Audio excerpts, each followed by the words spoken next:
बनारस कितना है आपके अंदर? बहुत भर भर के मेरे लिए अगर मैं मोबाइल हूँ तो चार्जर जो है बनारस है। हाँ?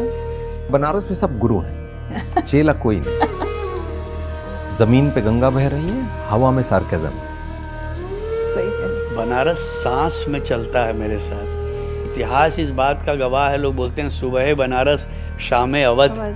अगर बनारस को समझना है, सुबह आप 4:30-5 बजे उन गलियों से गुजरिए तो आपको समझ में आएगा। जो मंत्रों और अजानों की जो आवाज़ आती है, ऐसा लगता है आप किसी दुनिया में चले गए।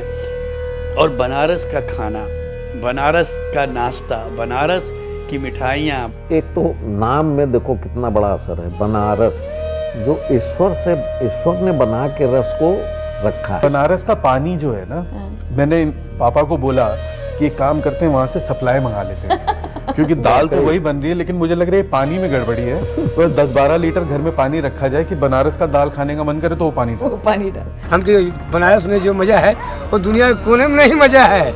बना हुआ रस है बनारस। जिसको आना है आ जाए बनारस में, इस नज़ारा के ले ले।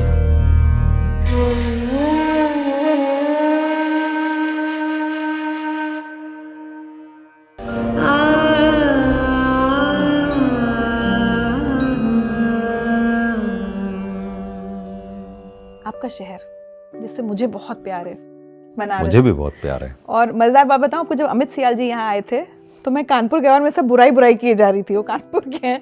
लेकिन तो आज मैं सोच रही थी कि आज विनीत से मैं कहूँगी कि मुझे आपके शहर से बहुत प्यार है। और मुझे लगता है हर किसी को जो बनारस एक बार जाता है, तो बनारस कितना है आपके अंदर? बहुत भर भर के मेरे लिए अगर मैं मोबाइल हूँ तो चार्जर जो है बनारस है। हाँ? कि मैं अगर ना जाऊं 2-3 महीने के अंतराल पे, निकाल लेते हैं टाइम। हाँ, मैं कैसे भी करके दिन भर के लिए जाऊंगा, 2 दिन के लिए जाऊंगा, चला जाता हूँ। बीच बीच में कुछ फेजेस थे जब ही नहीं हो पाता था, लेकिन अभी तो ये है कि लखनऊ तक भी गया तो बनारस चला जाता हूँ। तो आपका जन्म और परवरिश सब कुछ बनारस? हाँ, मैं पैदा हुआ बनारस में और बचपन स्कूलिंग बनारस में हुई, खेला बनारस में, मुंबई जाने का सपना बनारस में देखा, पूरा परिवार बनारस में है, अभी भी है। अच्छा। 10+2 के बाद मेडिकल कॉलेज में चला गया। तो जब भी मतलब घर वही है, रूट तो वही है। तो वहाँ की यादें बहुत सारी हैं, बहुत सारे दोस्त हैं। जहाँ मैं पढ़ा 10+2 तक यूपी कॉलेज, वहाँ से भारत के पूर्व प्रधानमंत्री विश्वनाथ प्रताप सिंह जी भी पढ़े हैं, बहुत से इंटरनेशनल प्लेयर्स पढ़े हैं, बहुत सारे ब्यूरोक्रेट्स हैं, पॉलिटिशियंस हैं, हर फील्ड में लोग। तो अद्भुत कॉलेज है वो। और वो था। फिर शहर कमाल ही है, वो नगर ही कमाल है, मस्ती। हाँ, बनारस में सब गुरु हैं, चेला कोई नहीं है ना। और वहाँ सब कुछ सिखा के जाते हैं। अगर आप गुरुओं से नहीं सीखोगे तो सांड किसी दिन सिखा देगा, है ना। तो वहाँ सब सिखाते हैं आपको। तो वो शहर ही कमाल है। और मतलब जमीन पे गंगा बह रही है, हवा में सार्केज्म। सही है। मतलब लोगों का कमाल का सार्केज्म आता है बनारस में। तो वो है, मेरे अंदर भी है वो। और खाना बनारस का मतलब एक्चुअली है क्या, बनारस चारों तरफ से गांवों से घिरा है, और तो हर जगह के लोग बनारस में आते हैं। तो उन गांवों में सुबह खेतों में सब्जियां टूटती हैं और बनारस की मंडी में आती हैं। तो आप जो खरीदते हो वो वैसा ही है कि आज ही कुछ घंटे पहले टूट के आया। तो स्वाद अलग है वहाँ खाने में।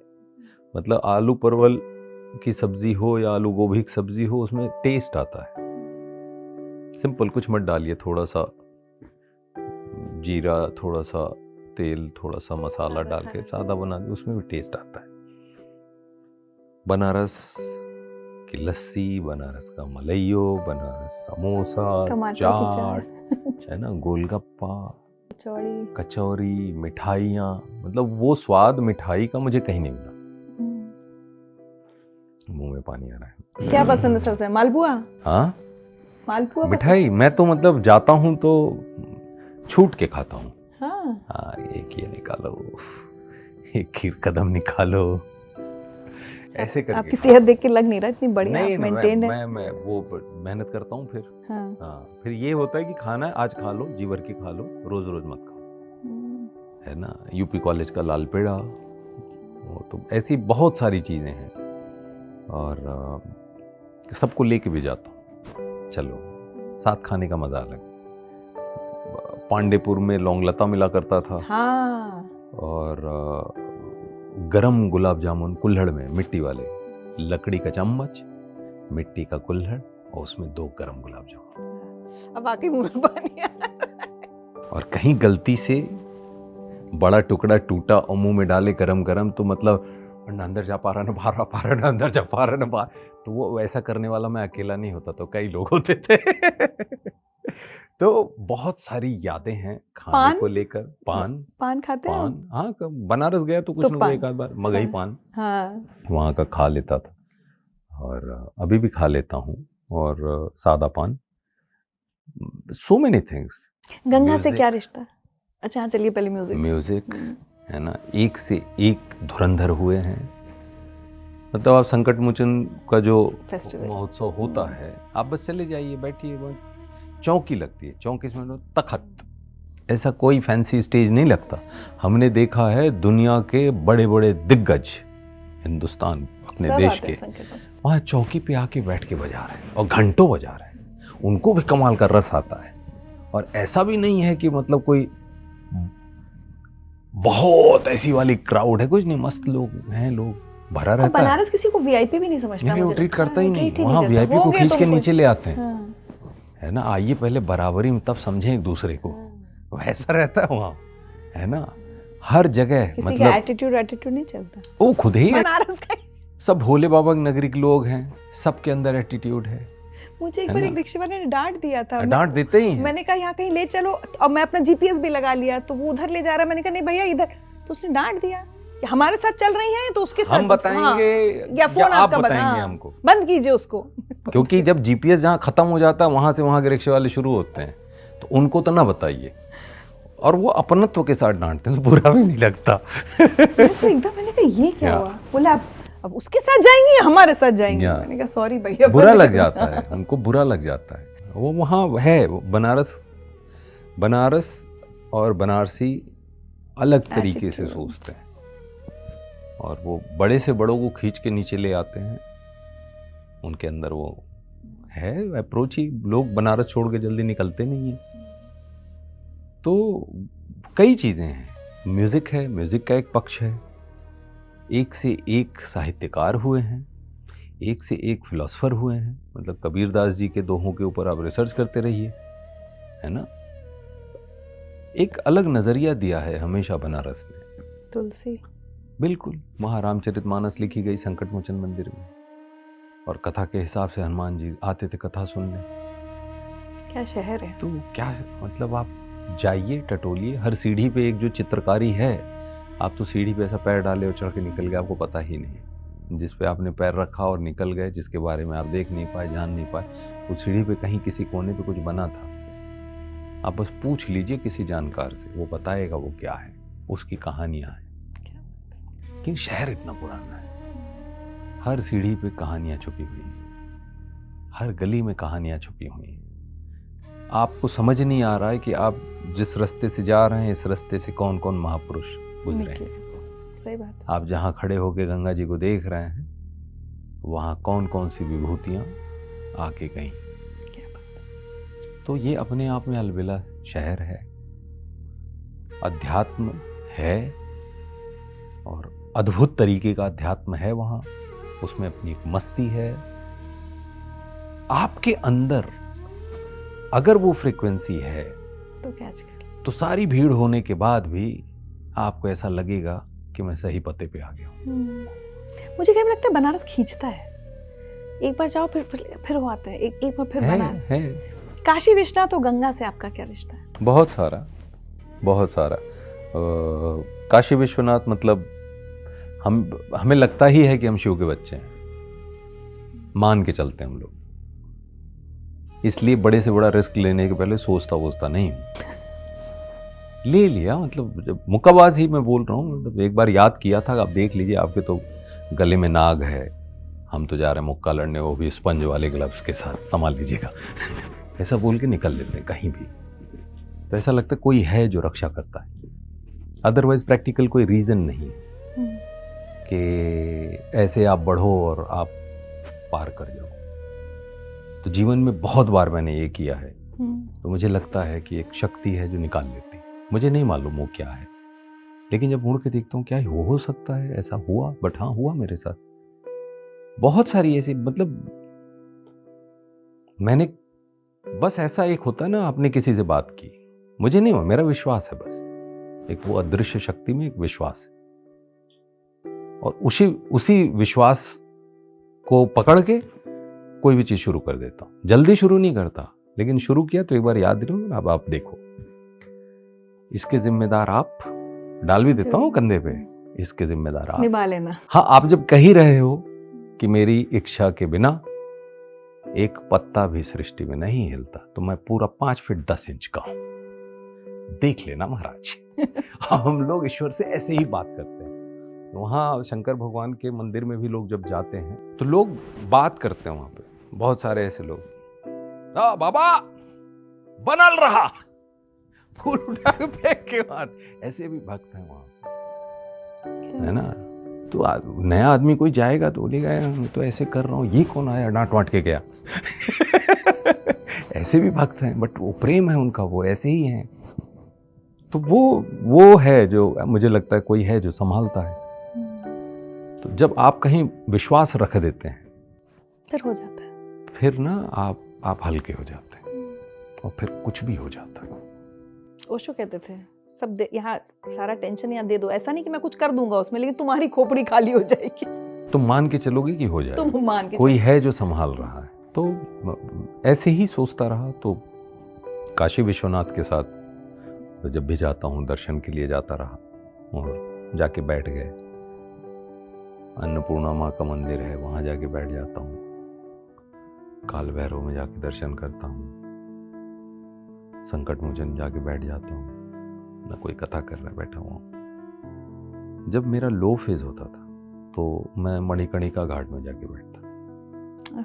हाँ, रीजन ये था कि कुछ समझ नहीं आ रहा, 1 मिनट में जीवन की हकीकत आ जाती है समझ में। तो वहां जाके इत्मीनान से ऐसे बैठ गए। हम मान के चलते हैं हम लोग शंकर भगवान के गण हैं, वो देख रहे, वो फिगर आउट करेंगे, उन्हें कंधे में डाल दिया।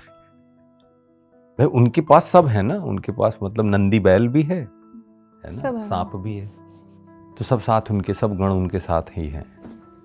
तो ये होता देख ही रहे होंगे, ऐसा मान लेता हूं। तो स्मशान घाट में जाके जब बहुत लो होता था, जब और ये कई बार हुआ है, जाके चुपचाप बैठ गए।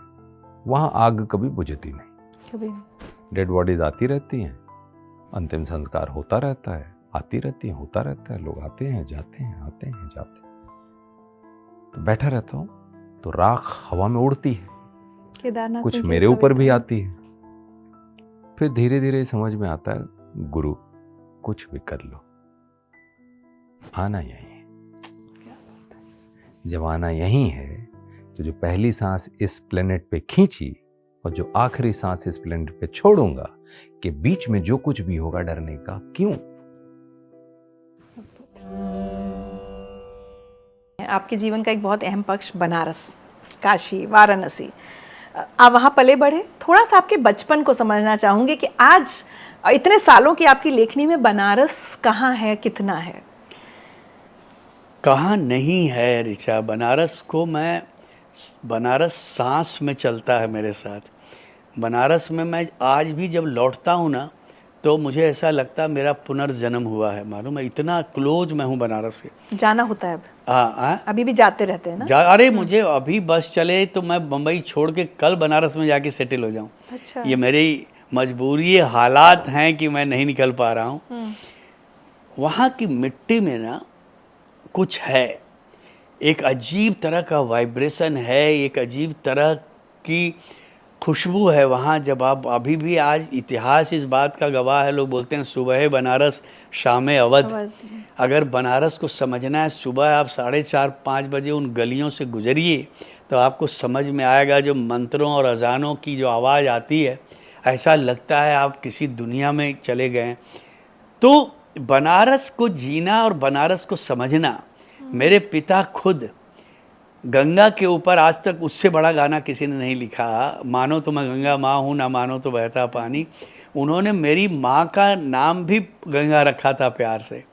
उन्होंने जो पहली किताब लिखी उसका नाम भी है मैं गंगा तट का बंजारा, और फिर खाई के पान बनारस वाला, छोरा गंगा किनारे वाला। तो हम लोगों को तो इतनी ऐसी लगन लगी है ना बनारस से, और मुझे लगता है कि मैं आज जो कुछ बना हूँ ना उसमें बाबा विश्वनाथ का और बनारस के लोगों का इतना बड़ा आशीर्वाद है उसमें। मैं उन गलियों से गुजरा हूँ, आज भी गुजरता हूँ। मैं कभी कभी पान की दुकान पे खड़ा हो जाता हूँ। जब मैं फ्लाइट से उतरता हूँ तो मेरे दोस्तों के हाथ में 2 ही चीज़ होता है मेरे लिए, एक पान और एक भांग। अच्छा, मुझे लगा कचौड़ी। हाँ, वो नहीं, वो तो सुबह क्योंकि सुबह होगी तो वो राम भंडार की कचौरी और जलेबी तो चाहिए ही चाहिए। तो बनारस में जो रहा है ना, बनारसी कभी बदल नहीं सकता। वो दुनिया, मेरे चाचा उनके बच्चियाँ सैन फ्रांसिस्को में हैं, वो खाटी बनारसी जिसको बोलते हैं, वो भितरी मोहल्ले का, हमारे यहाँ जो एक वर्ड बोलते हैं ना भितरी मोहल्ले का, वहाँ के रहने वाले। वो पान खा के शाम को अगर अपने जहाँ से गोदौलिया तक नहीं गए ना, हम लोगों की शाम, मैं BHU से जब कॉलेज में था तो साइकिल, लंका जाते थे। नहीं, लंका से तो हो गया। जब कॉलेज गया इस साइकिल से, जब मैं साइकिल की तमन्ना रखा तो पैदल जाने के लिए मिला, जब स्कूटर का सपना देखा तो साइकिल मिली, गाड़ी मिलने का तो सपना ही नहीं देखा, वो हिम्मत ही नहीं होती थी गाड़ी पे कभी बैठेंगे। खैर, जब हम साइकिल से जाते थे सुबह, हम रहते थे दारा नगर में, दारा नगर से साइकिल से मैं और पावगी और जो मैं बात कर रहा था, मेरा मराठी एक दोस्त था, 3-4 लोग, एक अड्डा फिक्स होता था, वहाँ सब एक साथ जुड़ते थे और लेके जा, और साइकिल पर जब जाएं तो लड़कियों को ऐसे देखते हुए जाएं कि हम बुलेट गाड़ी से आए हुए हैं, स्टाइल मारते हुए कि कोई तो देख ले हमारी तरफ यार। खैर, जब लौटे, शाम हो गई, तो अब भाई चलो अब क्या किया जाए, तो बोले आओ सब फिर वहीं मिलते हैं और चलते हैं। तो वहाँ पे काल भैरव का बड़ा मशहूर मंदिर है। तो काल भैरव के मंदिर की गली में एक भांग की दुकान है। अच्छा। वहाँ पे भांग की गोली रेडीमेड बन के मिलती है। तो हम दोस्त क्या करते थे, अभी देखिए बदमाशी देखिए कि भांग वहाँ खाते नहीं थे, भांग ले लिया और एक बीड़ा पान जमा लिया और फिर निकले कि अब ये भांग खाई जाएगी गंगा जी के किनारे, गंगा के पानी से पी जाएगी। और गंगा नदी, वहाँ हम लोग वहाँ से चल के सीधा गली गली गली गली गली गली पहुँच गए गुदौलिया। अच्छा, गुदौलिया दशाश्वमेध घाट। दशाश्वमेध घाट पे नाव बुक किए और मैं खुद नाव चलाता था। अच्छा। हाँ, और सारे दोस्त बैठे रहते थे। एक बार का कमाल का किस्सा हुआ, हम लोग बैठे, अब बदमाशी उसमें भी देखो, कहाँ पानी पीना, बीच गंगा में जाके, किनारे का पानी गंदा होता है, लोग नहाते नहाते, बीच गंगा में चलो। अच्छा गए, अब क्या हुआ, अब नए जवानी का जोश, अब ये सारे दोस्त एक ही तरफ झुक के भांग खाए पानी पीने लगे। उतने में पतवार जो थी वो बह के निकल गई। अब हम नाव पे और पतवार गायब, और पानी का जो का बहाव था वो घाट चौक, मतलब वो पुल के तरफ लेके जा रहा। और अब हम चिल्लाना शुरू किए कि अरे भाई कुछ करो, हम तो अभी निहत्ते हो गए। बेचारे कुछ मल्लाहों ने देखा, वो वहाँ से अपनी नाव लेके भागे, आके जो डांट पड़ी हम लोगों को, साले पागल लोग तुम क्यों करते हो ये सब भाई, किसी तरह बचा। भांग चढ़ी तब तक या नीचे उतर गई? नहीं, भांग फिर तो चढ़ना शुरू हो गई थी ना। और फिर वहाँ से जब निकलते थे तो क्या करते थे मालूम है, अब वो निकले, अब वहाँ गली में वो ढूंढराज गली और कचौड़ी गली और उन गलियों में, तो वो गली बड़ी मशहूर थी, लड़कियाँ वहाँ चूड़ी खरीदने और मेकअप का सामान खरीदने के लिए वही गली। अब उनको देखते हुए स्टाइल मारते हुए चले जा रहे हैं। अभी भी मैं वहाँ जाता हूँ ना तो उन खूबसूरत लड़कियों के चेहरे याद आते हैं जिनको हम लोग देख देख के उनके पीछे चले जाते थे, मैदागिन से गोदौलिया तक। और उनको भी पता था कि हरामी रोज़ हम लोगों का पीछा करते हैं, अब उनको भी मज़ा आता रहा होगा कि चलो ये लोग आते हैं चिढ़ने देखते हैं। तो और बनारस का खाना, बनारस का नाश्ता, बनारस की मिठाइयाँ, वो आप दुनिया में आप लस्सी। कहीं चाहें, लस्सी। और मुझे पतंगबाजी का इतना खतरनाक शौक था कि बचपन में मैंने दादा की मार केवल पतंगबाजी के लिए खाई है। पहली बार मैंने उनके पॉकेट से पैसा चोरी किया था पतंग खरीदने के लिए। जहाँ घर पे आया सीधा छत पे भागा, पूरा पूरा दिन वही पतंगबाजी करते रहते थे। तो बनारस तो कहीं ना कहीं मेरी रग रग में है। और जब लिखने बैठते हैं ना, जैसे वो बिस्मिल्लाह खान जी की वो सहनाई का आपको पीस याद होगा, वो हमेशा जब शुरू करते थे तो कजरी की ट्यून बना जाते थे, याद हो?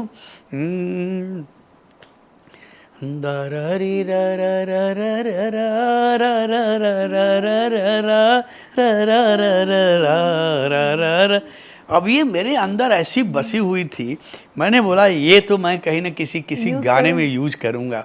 और गाना भी कौन सा मिला, पिक्चर का नाम था बनारसी बाबू गोविंदा हीरो। यूपी वाला ठुमका लगाऊं कि हीरो जैसे नाच के दिखाऊं।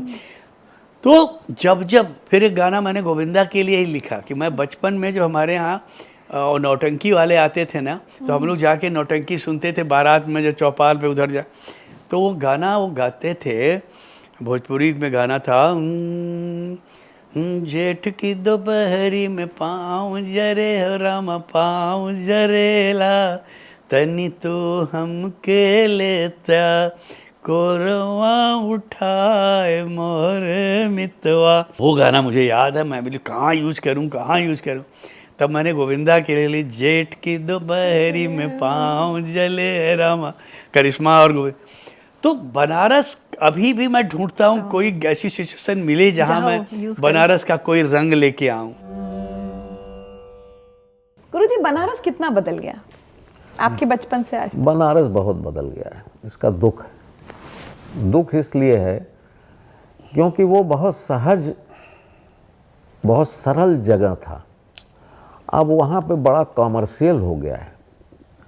मंदिर से लेके मतलब चलना फिरना, खाना पीना, सब कुछ कमर्शियल हो गया है। सहजता सबसे बड़ी आपकी पहचान है, सिंप्लिसिटी। आदमी वहाँ एक लुंगी बांध के भी घूमता था अपने मस्ती में। पंडित शांता प्रसाद जी पद्म भूषण, जीवन में कभी भी वो ऐसे पैंट शर्ट और ये पहन के नहीं निकले। किशन महाराज जी लुंगी बांधे, ऊपर एक कुर्ता डाले, एक गमछा डाले, टहल रहे हैं, चाय की दुकान पे जा रहे हैं, सब्जी लेने जा रहे हैं। अभी हेमंत जी ने बोला ना कि अभी भी साजन जी आते हैं तो अपनी बैटरी चार्ज करने के लिए उसी अड्डे पे जाते हैं जहाँ चाय पीते थे, जहाँ पान खाते थे। तो लोगों को भी ये लगता है। मैं यहाँ मेट्रो में कभी कभी सफ़र किया हूँ, कर भी लेता हूँ। तो एक दिन एक लड़का मिला, बोले अरे पंडित जी आप इतने बड़े सेलिब्रिटी मेट्रो में। हमने कहा क्या बताऊं यार, बुरी आदत पड़ गई है मुझे। 30-35 करोड़ से नीचे की गाड़ी में चढ़ने की आदत ही नहीं।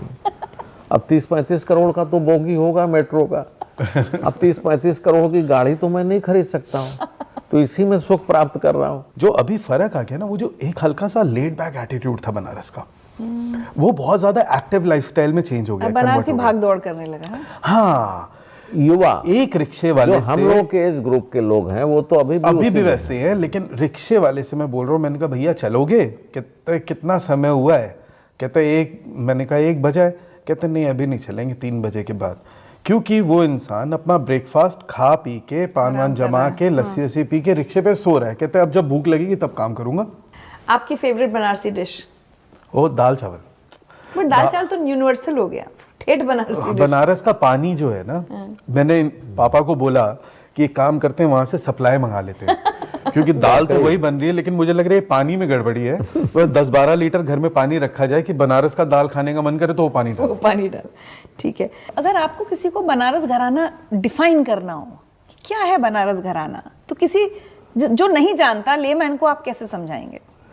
नहीं, देखो क्या है कि एक तो नाम में देखो कितना बड़ा असर है। बनारस जो ईश्वर ने बना के रस को रखा है। विशेषता ये है कि वहाँ एक शिक्षा दी गई कि गढ़ के गाओ, गढ़ के मतलब पांव जमा के अच्छा गाओ,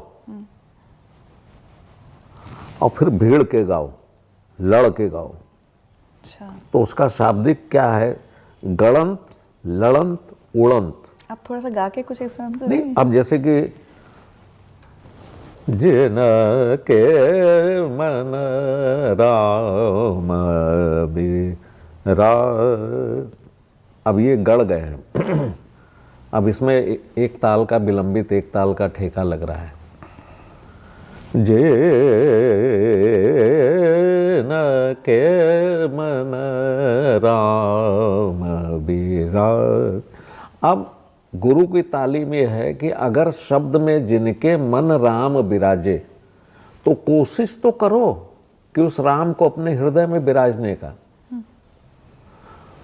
लोग क्या करते हैं कि शब्द गाते हैं, उसको फीलिंग नहीं करते हैं। तो ये बनारस का देन है कि फील करके गाओ, शब्द को जीने का कोशिश करो। लड़ के गाओ, मग रोकत सो ढीठ लंगरवा, रोकत सो ढीठ लंगरवा, सागा मद धमग सागा मद नि धमग मद निसा निसा मग रो। अब तबले वाले के साथ थोड़ा नोक झोंक हो रहा है।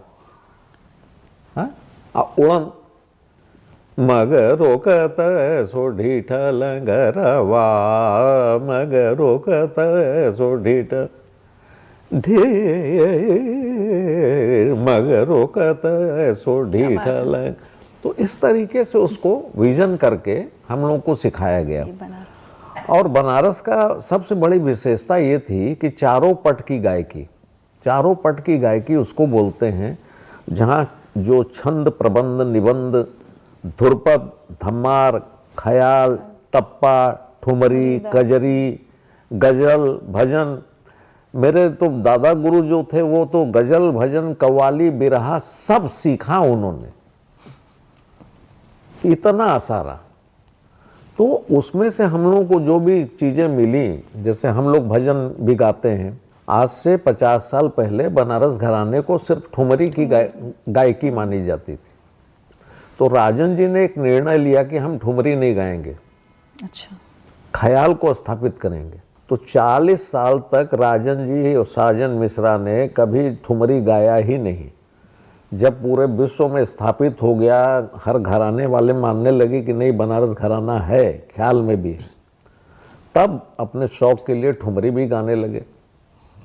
फिर टप्पा, भजन, ये सब भी जुड़ गया। तो इसके पीछे बहुत बड़ी कहानी है, त्याग है, और उसको प्रतिस्थापित करने में कितना बड़ा योगदान रहा है राजन मिश्रा जी का, इसको भी कभी बनारस वालों को भूलना नहीं चाहिए। हमके बनारस में जो मज़ा है वो दुनिया के कोने में नहीं मज़ा है। बना हुआ रस है, बना हुआ रस है बनारस।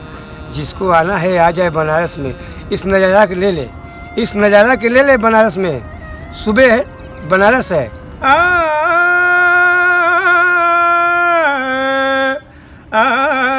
सुबह बनारस बना हुआ रस है, सुबह बनारस बना हुआ रस है, हर रसों का रस है यह बनारस। जिसको आना है आ जाए बनारस में, बना हुआ रस का पीले गटागट ये है बनारस। बना रस पीलो गटा गट ये है बनारस। सदियों से बना है ये है बनारस, ये है बनारस, ये है बनारस। इस शहर में धूल धीरे धीरे उड़ती है, धीरे धीरे चलते हैं लोग, धीरे धीरे बजते हैं घंटे, शाम धीरे धीरे होती है। आधा शव में, आधा नींद में है, आधा शंख में, अगर ध्यान से देखो तो ये आधा है और आधा नहीं भी है। जो है वह खड़ा है बिना किसी स्तंभ के, जो नहीं है उसे थामे है राख और रोशनी के ऊंचे ऊंचे स्तंभ, आग के स्तंभ और पानी के स्तंभ, धुएं के, खुशबू के, आदमी के उठे हुए हाथों के स्तंभ, किसी अलक्षित सूर्य को देता हुआ अर्घ्य। शताब्दियों से इसी तरह गंगा के जल में अपनी एक टांग पर खड़ा है ये शहर, अपनी दूसरी टांग से बिल्कुल बेखबर। बनारस।